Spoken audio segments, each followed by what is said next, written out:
My name is Jim Thomas, and welcome to the Fitness Management Update. Our topic today is the two sales management models that are most commonly used by gyms.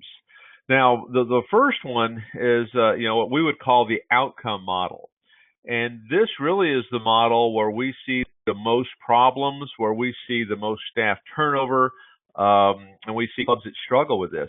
Here's what the outcome model essentially is the club owner or club management, they'll give the salesperson really almost a complete autonomy in how they want to do this and how they greet the guests and how they give the tour, the presentation, referrals, the follow-up.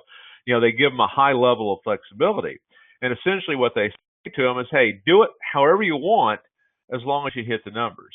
And I think the reason that many times we do this is, maybe us as the owners or us as the management, we don't know how to do it ourselves.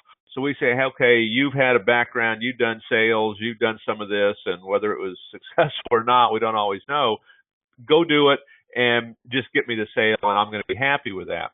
And if a person comes in and they've got some skills, but good attitude and lots of enthusiasm, they can survive on those fumes of attitude and enthusiasm for a while, maybe 30, 60, even 90 days. But then after that, without that proper process and proper fundamental of really how you do this, many times they stall out. And I think that's why we see a lot of turnover in clubs.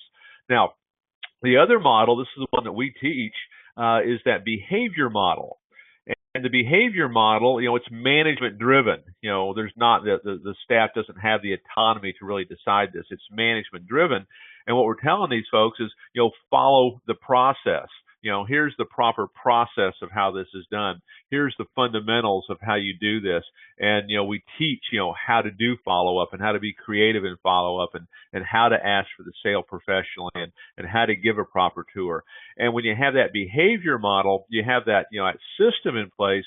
What's going to happen is if you ever did lose anybody, somebody else could, in many cases, step right into that system, continue having results. Whereas that outcome model where it's full autonomy, you're almost starting over every time you lose somebody. So that behavior model, if you're not using that, take a look at something more management driven and take a look at, making sure your processes are in place. And you do this and you get this predictability and this consistency of how you do things, you're going to find that your sales production is going to go up. My name is Jim Thomas, and this has been the Fitness Management Update.